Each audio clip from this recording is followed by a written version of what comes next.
Lord Krishna Naman, my all sweet dear student. Lord Krishna Naman, my all dear student. First, we see the syllabus of PA second. Okay, dear student.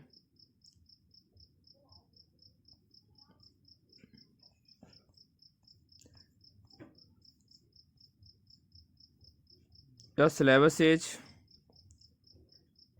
biology first chapter, chemistry 14 and 15 chapter, physics 12, 13 and 16 chapters, plus oral question answers. So dear student, this is the second term syllabus. I want to request my all dear student, thanks to all my dear student from the depth of my heart, because you have got a very good percentage in exam which you have just done. I want to request to you to all give your full contribution in the upcoming exam which you call term second.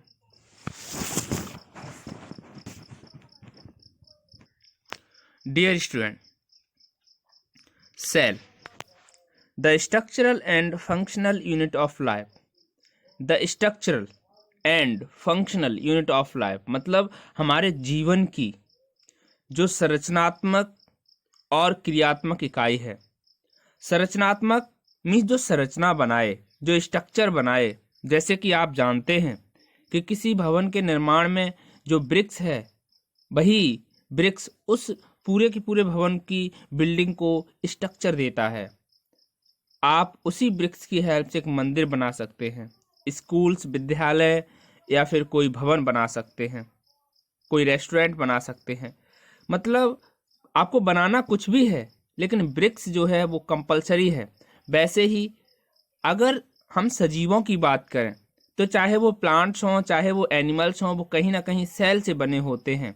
Cell जीवन की आधारभूत इकाई होती है।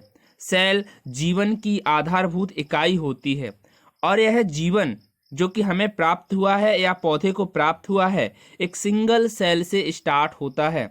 प्यारे विद्यार्थियों, ये जब सिंगल सेल से स्टार्ट होता है और तब सेल यूनिसेलुलर होती है। एक कोशिकीय यानी कि एक कोशिका को क्या कहेंगे? यूनिसेलुलर कहेंगे। क्या कहेंगे? यूनिसेलुलर कहेंगे। और जब एक सेल डिवीजन करती है, डिवीजन करने के बाद वह मल्टी सेलुलर हो जाती है। कैसी हो जाती है? मल्टी सेलुलर हो जाती है। प्यारे विद्यार्थियों, यह चैप्टर हम पहले पढ़ चुके हैं। ओके, तो रिवीजन के दौरान हम कुछ नए पॉइंट्स भी डिस्कस करेंगे जिनके बारे में मैंने आपको पहले नहीं बताया था और जो आपके सिलेबस में नहीं भी होंगे। ठीक है, तो इस बार हम चैप्टर को थोड़ा सा डीप में स्टडी करने की कोशिश करेंगे। ओके स्टूडेंट, हो सकता है कुछ पॉइंट ऐसे भी हों जो आपके सिलेबस में ना हों। ठीक है, तो चलो इस बार हम बात करते हैं सेल थ्योरी की। कोशिका सिद्धांत। कोशिका सिद्धांत जो है स्लाइडेन एंड स्वान ने दिया था and was modified by Rudolf Virchow, और रुडोल्फ विर्चो ने इसे मॉडिफाई किया। यानी कि स्लाइडेन एंड स्वान ने कोशिका सिद्धांत दिया। Cell theory was formulated by Schleiden and Schwann and was modified by Rudolf Virchow. यानी कि कोशिका सिद्धांत को रुडोल्फ विर्चो ने क्या किया था? मॉडिफाई किया था। सेल थ्योरी के क्या क्या पॉइंट्स हैं? तो पहला पॉइंट है all living organism are composed of cell and cell product.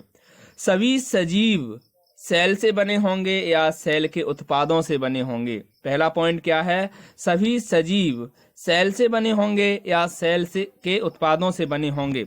दूसरा है all cell arise from pre existing cell. यानी कि जितने भी सेल हैं वो पहले सेलों से ही विभाजित होंगे। यानी कि all cells arise from pre existing cell. यानी कि जितने भी सेल्स हैं वो प्री एग्जिटिंग होंगे, यानी कि पहले की सेल्स के डिवीजन से बनेंगे। प्यारे विद्यार्थियों, अब हम जो कि मैंने आपको बताया था आपके सिलेबस में 2 पॉइंट नहीं है, सेल डिवीजन। प्यारे विद्यार्थियों, सेल डिवीजन 2 टाइप का हम आपको पढ़ाएंगे, meiosis cell division, mitosis cell division. Meiosis cell division, mitosis cell division. ये मियोसिस सेल डिवीजन जो होता है इसे कहते हैं अर्धसूत्री कोशिका विभाजन। क्या बोलते हैं इसे? अर्धसूत्री कोशिका विभाजन। और माइटोसिस को हम कहते हैं समसूत्री कोशिका विभाजन। माइटोसिस को क्या कहते हैं? समसूत्री कोशिका विभाजन। माइटोसिस का दूसरा नाम सोमेटिक सेल डिवीजन है। याद करिए, माइटोसिस का दूसरा नाम सोमेटिक सेल डिवीजन है। मियोसिस का दूसरा नाम रिप्रोडक्टिव सेल डिवीजन है। रिप्रोडक्टिव सेल डिवीजन किसे कहते हैं? मियोसिस को। और ये मियोसिस माइटोसिस है क्या? प्यारे विद्यार्थियों, मियोसिस और माइटोसिस दोनों ही कोशिका के डिवीजन है जो आपके सिलेबस में नहीं है। ठीक है प्यारे विद्यार्थियों, मैं आपको हर बार बता दूंगा कि आपके सिलेबस में क्या है क्या नहीं है। चूंकि आप अभी स्मॉल साइंटिस्ट हैं, देश के भविष्य हैं, तो मुझे नहीं लगता कि आपको नहीं बताना चाहिए, मुझे लगता है आपको बताना चाहिए। ठीक है। अच्छा, आपने एक बात और नहीं सीखी थी पहले कि सेल कितने प्रकार की होती है। तो सबसे पहले सेल का डेफिनेशन क्या है? Cell is the structural and functional unit of life. आप इस लाइन को प्लीज जल्दी से याद करिए, ये सबसे ऊपर मैंने कर दिया ऐसे, अब इसे याद करिए। Cell is the structural and functional unit of life, यानी कि कोशिका जो है संरचनात्मक और क्रियात्मक इकाई है जीवन की। कोशिका जीवन की संरचनात्मक और क्रियात्मक इकाई है। संरचना माने स्ट्रक्चर, दिखने में कैसा है, फंक्शन करता क्या है, क्रिया क्या करता है। तुम्हें पता है हर एक फंक्शन एक पार्टिकुलर मतलब हर एक स्ट्रक्चर पार्टिकुलर फंक्शन करता है ना। जैसे हम आपसे बताएं कि आपकी नोज क्या करती है, तो आप कहेंगे सर सूंघने का कार्य करती है। आपकी टंग यानी कि जीभ क्या करती है? टेस्ट लेने का कार्य करती है। आपका ब्रेन क्या करता है ना? सोचने का कार्य करता है। तो आपके हैंड्स क्या करते हैं? बॉडी के बहुत सारे फंक्शनिंग करते हैं। तो प्यारे विद्यार्थियों, बॉडी का हर एक ऑर्गन एक पार्टिकुलर फंक्शन करता है। ठीक है। और हर एक जीव की अपनी एक स्पेसिफिक स्ट्रक्चर होती है। जैसे मैं आपसे कहूँगा कि बेटा बताओ कि यह आम का पौधा है, क्या इस पर बनाना आ सकते हैं? तो आप कहेंगे नहीं आ सकते हैं। क्यों नहीं आ सकते हैं? क्योंकि जो बनाना का पौधा है उस पर ही बनाना आएंगे। मैंगो पर बनाना आ सकते हैं? आप कहेंगे नहीं आएंगे। मैंगो पर बनाना नहीं आ सकते, है ना, क्योंकि हर एक जो जीव है वह पार्टिकुलर फंक्शन करता है। क्या करता है? पार्टिकुलर फंक्शन करता है। ठीक है प्यारे विद्यार्थियों, सेल को हम विभिन्न तरीके से विभाजित कर सकते हैं। सेल को हम उसके आकार पर अगर विभाजित करें तो बड़ी कोशिका, छोटी कोशिका। अगर हम सेल को प्लांट्स और एनिमल्स में विभाजित करें तो एनिमल सेल, प्लांट सेल। जैसे मैंने आपसे कहा कि सेल कितने टाइप की होती हैं, तो आप बोल सकते हो एनिमल सेल, प्लांट सेल, एक वो जो एनिमल की बॉडी को फॉर्मेट करेगा, एक वो जो प्लांट की बॉडी को बनाएगा, है ना। तो आप ये बोल सकते हो प्यारे विद्यार्थियों। लेकिन अब हम यहाँ पर कोशिका को विभाजित करेंगे उसके केंद्र के आधार पर। बिल्कुल द ब्रेन ऑफ सेल, मैंने आपको बताया था, मेरे सभी स्टूडेंट जानते हैं, सेल के सेंटर में एक ऑर्गन होता है जिसे हम न्यूक्लियस कहते हैं, केंद्रक कहते हैं। न्यूक्लियस कहते हैं और केंद्रक कहते हैं। केंद्रक का दूसरा नाम है द ब्रेन ऑफ सेल। क्या नाम है इसका? The brain of cell. क्या नाम है इसका? The brain of cell. तो उस न्यूक्लियस के आधार पर, उस न्यूक्लियस के बेस पर, on the basis of nucleus we can divide the cell in 2 type, यानी कि प्रोकैरियोटिक सेल और यूकैरियोटिक सेल। प्रोकैरियोटिक सेल और यूकैरियोटिक सेल। प्रो माने प्रिमिटिव माने ओल्ड, कैरियोटिक माने न्यूक्लियस, ऐसी सेल जिसका न्यूक्लियस ओल्ड हो, ऐसी सेल जिसका न्यूक्लियस ओल्ड हो, यानी कि जिसमें न्यूक्लियस हो ही ना। ओल्ड होगा मतलब है ही नहीं, असत्य केंद्रक। यानी प्रोकैरियोटिक सेल वे सेल होते हैं जिनमें न्यूक्लियस नहीं होता। प्रोकैरियोटिक सेल वे सेल होते हैं जिसमें न्यूक्लियस नहीं होता, साथ ही साथ कोशिका के कोई अंग भी नहीं होते। प्रोकैरियोटिक सेल कौन सी है? वे सेल जिसमें न्यूक्लियस नहीं होता, साथ ही साथ कोशिका के अंग भी नहीं होते। Okay student. यूकैरियोटिक सेल दूसरा टाइप है। यूकैरियोटिक सेल्स मतलब ट्रू न्यूक्लियस, ऐसी कोशिकाएं जिसका न्यूक्लियस ट्रू हो, जो वास्तव में न्यूक्लियस पाया जाए, जैसे कि एनिमल और प्लांट। एनिमल और प्लांट दोनों के ही सेल्स में न्यूक्लियस पाया जाता है। और न्यूक्लियस जानते हो क्या होता है? The brain of cell, the brain of cell. Okay, तो यहाँ पे कुछ पॉइंट्स दिए गए हैं, हम एक बार पढ़ लेते हैं। सिलेबस में नहीं है तो क्या हुआ, पढ़ने में क्या जा रहा है बेटा। जनरली स्मॉल साइज्ड, ये प्रोकैरियोटिक सेल्स कैसी होती हैं? बहुत छोटी साइज की होती हैं, 1 से 10 म्यू माइक्रोन। ठीक है। वेल डिफाइंड न्यूक्लियस एब्सेंट, यानी कि न्यूक्लियस नहीं होता, well defined nucleus absent. Membrane bounded cell organelles absent, यानी कि इनके चारों तरफ मैंने आपको बताया था कि सेल का कोई भी जो सेल मेम्ब्रेन है, जब उसे आप डाइसेक्ट करेंगे, काटेंगे, तो उसमें 2 लेयर दिखाई देंगी। वाई लेयर स्ट्रक्चर होगी। कैसी स्ट्रक्चर होगी? Y layer. वाई माने 2, वाई माने 2 लेयर होंगी उनमें। ठीक है, अपर लेयर और लोअर लेयर। ठीक है, इस तरह से मैंने आपको बताया था। प्रोकैरियोटिक सेल में और क्या नहीं होगा? DNA without histone covering. तो यहाँ पे एक नई चीज आपको समझ में आ रही है। मैंने आपको डीएनए तो बताया था, डीऑक्सीराइबोज न्यूक्लिक एसिड। डीएनए के बारे में मैंने आपको बताया था, डीऑक्सीराइबोज न्यूक्लिक एसिड, जिसे हम कहते हैं DNA. DNA double helical structure होती है और केंद्रक के अंदर बड़ी मात्रा में पाया जाता है। डीएनए एक न्यूक्लिक अम्ल है, यानी कि हमने आपको बताया था, जब आपको हमने न्यूक्लियस पढ़ाया था, तो न्यूक्लियस के अंदर हमने क्या बताया था? इसके अंदर डीएनए होता है। और आप जानते हैं कि डीएनए क्या है? न्यूक्लिक एसिड है। कौन सा एसिड है? न्यूक्लिक एसिड है। न्यूक्लिक एसिड 2 तरह के होते हैं, डीएनए और आरएनए। वेरी गुड, डीएनए और आरएनए। डीएनए का full form deoxyribose nucleic acid. Deoxy मतलब दूसरे नंबर का ऑक्सीजन एब्सेंट है, इसलिए कहते हैं हम डीऑक्सी। और आरएनए को क्या कहते हैं? जल्दी बताओ। चलो आप हमें ये कमेंट में बताओ कि आरएनए को क्या कहते हैं। ठीक है, तो प्रोकैरियोटिक सेल्स के जो एग्जांपल हैं, bacteria, mycoplasma, blue green algae. यानी कि बैक्टीरिया, माइकोप्लाज्मा ये सेल्स हैं, और ब्लू ग्रीन एल्गी ये भी जो सेल्स हैं, ये प्रोकैरियोटिक सेल्स हैं। ये मतलब ऐसी सेल्स हैं जिनमें वेल डिफाइंड न्यूक्लियस नहीं होता। यूकैरियोटिक सेल्स के एग्जांपल क्या हैं? Amoeba, euglena, other higher organism. और हायर ऑर्गेनिज्म में कौन कौन आ जाता है? प्लांट और एनिमल। प्लांट और एनिमल आ जाते हैं। Very good dear student, very good. Dear student, cell के चारों तरफ एक लेयर होती है, उसका नाम बताइए। जो आउटर कवरिंग होती है उसे क्या कहते हैं? प्लांट में कहते हैं सेल वॉल, और एनिमल्स में कहते हैं सेल मेम्ब्रेन।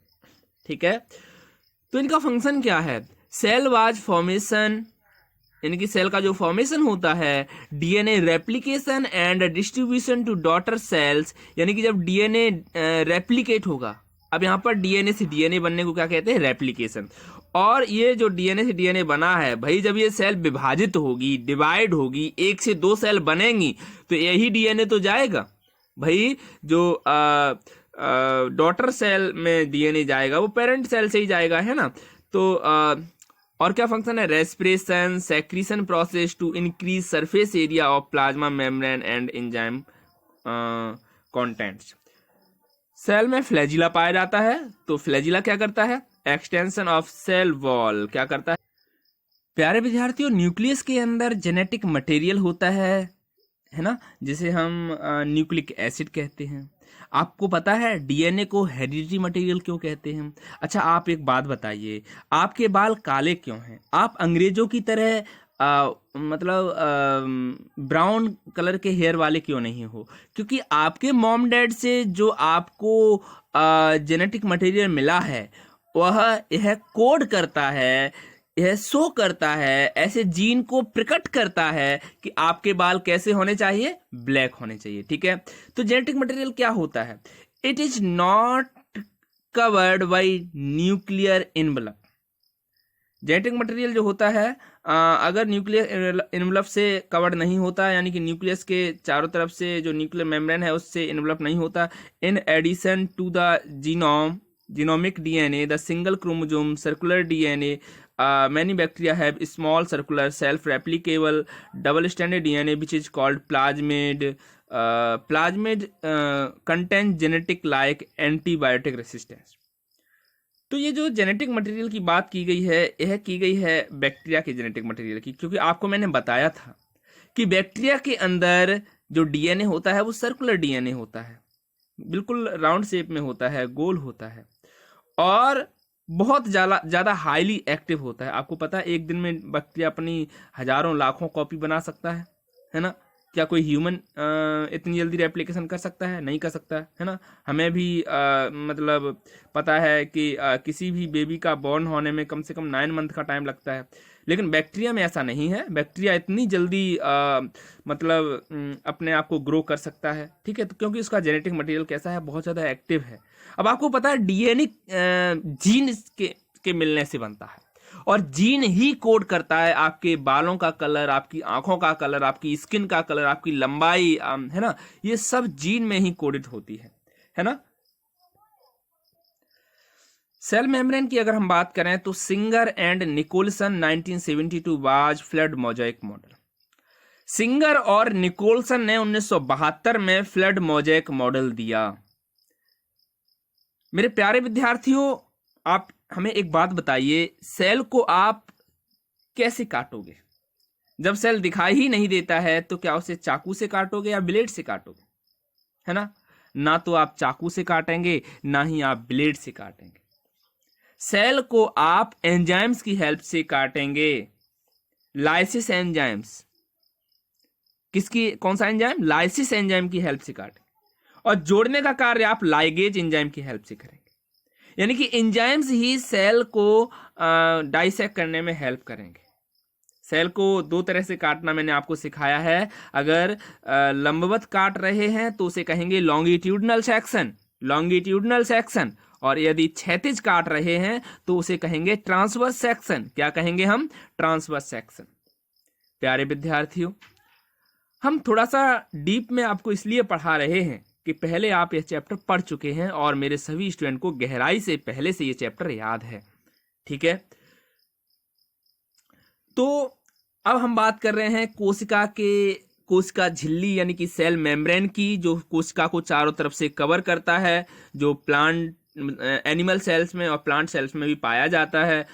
यह सबसे पहले किसने स्टडी किया था? तो सिंगर एंड निकोलसन ने 1972 में सबसे पहले स्टडी किया था और इसका एक मॉडल बनाया था। इसे कहा गया था फ्लड मोजाइक मॉडल, है ना। और वाटर मेलन मॉडल भी कहा गया है, इसे प्लम पुडिंग मॉडल भी कहा गया, मतलब बहुत सारे नाम दिए गए हैं। मेरे प्यारे विद्यार्थियों, यह मॉडल आपको ऐसा लगेगा कि किसी समुद्र में बर्फ के पहाड़ तैर रहे हों। सोचिए, एक समुद्र है और उसमें बर्फ के बड़े बड़े पहाड़ तैर रहे हों। Fluid mosaic model. According to this quasi fluid nature of lipid, यहां पर जो लिपिड होता है वो क्वासी फ्लूइड नेचर का होता है। लेटरल मूवमेंट ऑफ प्रोटीन, इसमें प्रोटीन्स भी होती हैं। मेरे प्यारे विद्यार्थियों, सेल का जो सेल मेम्ब्रेन है वो ग्लाइकोलिपिड नेचर का होता है। ग्लाइकोलिपिड, लिपिड बिल्कुल मॉम से याद आया लिपिड, तो ग्लाइकोलिपिड, है ना। अब सेल जब ग्लाइकोलिपिड का बना होता है तो जगह जगह इसमें प्रोटीन भी होती है। और मैंने आपको दो तरह के प्रोटीन पढ़ाए थे कि सेल मेम्ब्रेन में जो अंदर की तरफ होते हैं उन्हें कहते हैं इंट्रिंसिक प्रोटीन। कौन से प्रोटीन कहते हैं? Intrinsic protein. और जो बाहर की तरफ होते हैं उन्हें हम कहते हैं एक्सट्रिंसिक प्रोटीन। यह प्रोटीन सेल में चैनल बनाने का कार्य करते हैं, दरवाजा बनाने का कार्य करते हैं। एक सेल से दूसरे सेल में जब ट्रांसपोर्ट होगा तो आपको पता है सेल जो होती है परमिएबल मेम्ब्रेन होती हैं, फिक्स मटेरियल को ही अंदर आने देती हैं, हर किसी को अलाउ नहीं करती सेल के अंदर आने के लिए, है ना। तो सेल कैसी होती हैं? परमिएबल होती हैं। सेल सिलेक्टिव मटेरियल को ही ट्रांसपोर्ट करने के लिए अलाउ करती हैं, है ना। तो हम यहाँ पर पढ़ने वाले हैं कि हमारे जो मेम्ब्रेन होती है, जो सेल मेम्ब्रेन होती है, उसमें दो तरह के प्रोटीन देखने को मिलेंगे। एक तो प्रोटीन वो होंगे जो अंदर की तरफ फंसे हुए होंगे, उन्हें हम कहेंगे इंट्रिंसिक प्रोटीन, और एक प्रोटीन जो होंगे जो बाहर की तरफ होंगे उन्हें हम कहेंगे एक्सट्रेंसिक प्रोटीन। क्या कहेंगे? Extrinsic protein. ये देखो सेल मेम्ब्रेन का फ्लड मोज़ेक मॉडल आपको दिखाया गया है। सबसे पहले देखो ऑलिगोसैकेराइड, यानी कि यहाँ पर कार्बोहाइड्रेट के भी मॉलिक्यूल देखने को मिलेंगे, ग्लाइकोप्रोटीन भी देखने को मिलेगा, ग्लाइकोलिपिड यानी कि इसमें ग्लाइकोलिपिड भी देखने को मिलेगा, फॉस्फोलिपिड यानी कि इसमें मैंने आपको बताया था कि ऊपर पोलर रीजन होते हैं उसमें टेल्स निकली होती हैं, तो जो पोलर रीजन है ऊपर की तरफ देखो यहाँ पे 2 लेयर बना रहा है, यह फॉस्फोलिपिड है। क्या है बेटा? फॉस्फोलिपिड। और नीचे जो टेल्स निकली हुई हैं, है ना, इन्हें फैटी एसिड की टेल्स कहते हैं। क्या कहते हैं? फैटी एसिड की टेल्स कहते हैं। आप अपने हाथ पे अभी पानी की 4 बूंदें डालो, क्या आपका हाथ घुल रहा है? नहीं घुल रहा है, क्योंकि आपकी जो स्किन है वह फास्फोलिपिड की बनी हुई है। किसकी बनी हुई है? फास्फोलिपिड, यानी कि जो सेल का आउटर लेयर है वो फास्फोलिपिड का बना हुआ है ना। अगर ये फैटी एसिड का बना हुआ होता तो 100% हम नहाते हुए घुल जाते। जैसे ही हम नहाने बैठते, 1 बाल्टी पानी डालते, हम घुल जाते। प्यारे विद्यार्थियों, हमारी जो स्किन है, स्किन सेल से बनी है, और सेल का ये आउटर लेयर जो है यह फॉस्फोलिपिड का बना है। किसका बना है? फॉस्फोलिपिड का बना है। और इसकी जो टेल है वो फैटी एसिड की बनी है। क्या आपको इसकी टेल्स दिखाई दे रही हैं? देखो, ये जो नीचे की तरफ टेल्स दिखाई दे रही हैं, इन्हें फैटी एसिड की टेल्स कहते हैं। ये बीच में जो प्रोटीन फंसी हुई है जो राउंड शेप की, इसे हम कहते हैं इंट्रिंसिक प्रोटीन। यह चैनल बनाने का कार्य करती है, यह गेट बनाने का कार्य करती है, दरवाजा बनाने का कार्य करती है। सेल के बाहर से मतलब फिक्स मटेरियल ही अंदर आ सकता है जो सेल अलाउ करेगा। ऐसा नहीं है कि सेल में कोई भी एंट्री कर जाएगा, है ना। ऊपर ये राउंड शेप स्ट्रक्चर दिखाई दे रही है, ये फास्फोलिपिड के बने हैं। फॉस्फोलिपिड, यहां लिपिड वर्ड बार बार यूज हो रहा है, लिपिड, है ना। आपने मोमबत्ती देखी है, मोम देखा है, लिपिड का बना हुआ होता है ना। बहुत चिकना होता है। आपको क्या लगता है वाटर में घुल जाएगा? नहीं। ओके स्टूडेंट, तो हम यहाँ पर कुछ अच्छे अच्छे पॉइंट सीखने की कोशिश करेंगे। एक बार आपका चैप्टर दोबारा से रिवीजन कराएंगे, एनसीईआरटी बुक भी आपको हम अच्छे से पढ़ाएंगे। बस आप मेरे साथ बने रहिए और इसमें से नोट्स भी बनाइए, ठीक है। तो यहाँ पर सेल में 2 तरह के ट्रांसपोर्ट देखने को मिलेंगे। एक बार सेल मेम्ब्रेन दोबारा से पढ़ लीजिए। Singer and Nicolson 1972 was flood mosaic model. According to this, the quasi-fluid nature of the lipid enables lateral movement of the protein within the overall bilayer. 2 type of protein, peripheral and integral protein, यानी कि cell में कितनी protein है? Peripheral और integral protein है। वेद उसमें क्या क्या और देखने को मिलेगा? कोलेस्ट्रॉल देखने को मिलेगा, ग्लाइकोलिपिड देखने को मिलेगा, ग्लाइकोप्रोटीन देखने को मिलेगा। एराथ्रोसाइट मेम्ब्रेन्स है 52% प्रोटीन एंड 40% लिपिड। केवल ये आरबीसी की जो सेल्स हैं इनमें आपको 52% प्रोटीन देखने को मिलेगा और 40% लिपिड देखने को मिलेगा। ये पॉइंट स्पेशल है और मेडिकल में आपसे पूछा जा सकता है, ठीक है। खुशखबरी तो ये है कि आपके लिए जो पैरामेडिकल नीट के एग्जाम्स के लिए सीट बहुत बड़ी संख्या में बढ़ा दिए गए। मेरी लॉर्ड कृष्णा फैमिली की 8th क्लास के सभी स्मॉल साइंटिस्ट एक दिन डॉक्टर बनेंगे, जैसे कि हमारे एमडी सर डॉक्टर हैं।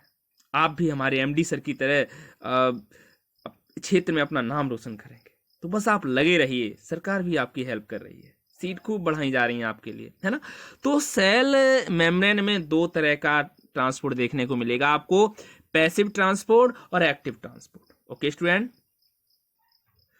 cell wall is non-living rigid structure which gives shape to the cell and protect cell from mechanical damage and infection। यानी कि कोशिका सेल वॉल जो है,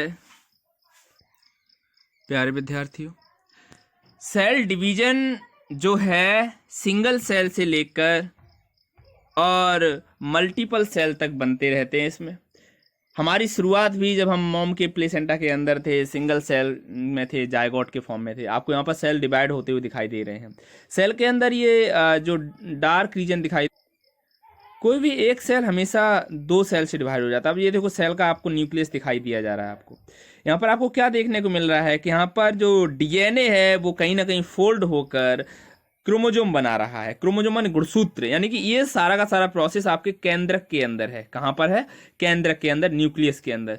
न्यूक्लियस के अंदर जो आपका डीएनए है वो, अब ये बॉल जैसी स्ट्रक्चर आप सोच रहे होंगे, इन बॉल जैसी स्ट्रक्चर को कहते हैं हिस्टोन प्रोटीन। यानी कि डीएनए अकेला फोल्ड नहीं होता है, डीएनए हिस्टोन प्रोटीन को फोल्ड करता है, और हिस्टोन प्रोटीन को फोल्ड करने के बाद ही डीएनए क्रोमोजोम बनाता है, गुणसूत्र बनाता है। मनुष्य में यानी कि हमारे ह्यूमंस में, होमोसेपियंस में गुणसूत्र की संख्या 46 होती है। यहाँ पर सेल डिवीजन के कुछ स्टेप आपको दिखाए गए हैं। हमने आपको दो तरह के सेल डिवीजन बताए थे, मियोसिस और mitosis. Meiosis means reproductive cell का डिवीजन, और mitosis means somatic cell division. तो यहाँ पर देखो कौन कौन से स्टेप होते हैं। G1 स्टेप होता है, S स्टेप होता है ना, G2 होता है, उसके बाद M होता है, उसके बाद कौन सा होता है? M होता है। ये देखो G2 फेज है, उसके बाद आ जाएगा M फेज, यानी M फेज को माइटोसिस, यानी कि ये माइटोसिस वाला सेल डिवीजन दिखा रहा है ना। तो माइटोसिस सेल डिवीजन में भी स्टेप होते हैं, प्रोफेज, मेटाफेज, एनाफेज, टीलोफेज, ये 4 फेज होते हैं। ये गुणसूत्र के विभाजन हैं, है ना। इसमें आपका सबसे पहले प्रोफेज में गुणसूत्र एपियर दिखाएगा। अच्छा बताओ, गुणसूत्र में कितने सिस्टर क्रोमेटिड हैं? 2। कितने हैं? 2। और सेंटर में सेंट्रोसोम्स वगैरह होते हैं, ठीक है। तो ये सेल का स्ट्रक्चर है। यहाँ पर ये आपको जो येलो कलर का दिखाई दे रहा है, इसे हम सेंट्रियोल कहते हैं। क्या कहते हैं? सेंट्रियोल कहते हैं। इसे हम क्या कहते हैं? सेंट्रियोल। क्या कहते हैं? सेंट्रियोल। ये सेंट्रियोल डिवाइड होना स्टार्ट हो गया, देखो डिवाइड हो रहा है ना। माइटोटिक स्पिंडल बिगनिंग, यहाँ पर ये सेल मतलब सेंट्रियोल डिवाइड होना स्टार्ट हो गया है। अब ये जितने भी डीएनए हैं मेटाफेज प्लेट पर आ जाएंगे, यानी कि अपने आप को सेल के बीचा बीच में फिक्स कर लेंगे। भाई अब सेल विभाजित होना चाहती है, एक सेल 2 सेल बनाना चाहती है, तो भाई इसके अंदर जो डीएनए है वो भी तो आधा आधा होना चाहिए दोनों सेल में। तो क्या होगा यहाँ पर? मेटाफेज में ये बीचा बीच मेटाफेज प्लेट बना लेंगे। क्या बना लेंगे? सेल की मेटाफेज प्लेट बना लेंगे। और ये जो स्पिंडल फाइबर हैं, जो स्पिंडल्स हैं, ये इसको खींचेंगे पकड़ के। क्या करेंगे? इसको खींचने की कोशिश करेंगे। अब आधे क्रोमोजोम इधर चले जाएंगे, आधे क्रोमोजोम दूसरी सेल में चले जाएंगे, और बाद में क्लीवेज फॉरो होना स्टार्ट हो जाएगा। ये देखो बीच में दबना स्टार्ट हो गया, इसे कहते हैं क्लीवेज फॉरो। क्या कहते हैं? Cleavage furrow. और ये क्लीवेज फॉरो कहीं ना कहीं सेल को क्या कर देगा?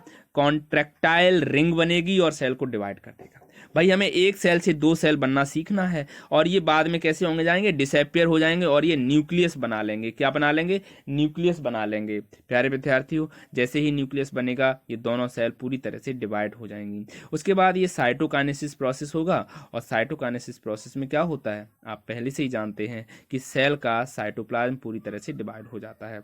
सेल का साइटोप्लाज्म पूरी तरह से क्या हो जाता है? डिवाइड हो जाता है। ओके स्टूडेंट, ये प्लांट सेल का डिवीजन है। यहाँ पे भी देखो धीरे धीरे सेल किस तरह से डिवाइड हो जाएगी। पहले बीच में मेटाफेज प्लेट बनना स्टार्ट हो जाएगी, और ये सेल प्लेट जैसे ही बनेगी, और जैसे ही सेल प्लेट बनेगी एक सेल से 2 सेल बनकर तैयार हो जाएंगी। ओके स्टूडेंट, अब हम आपके लिए दूसरा वीडियो लाएंगे, ठीक है, और आप मेरे साथ बने रहिए। Okay student, thank you very much.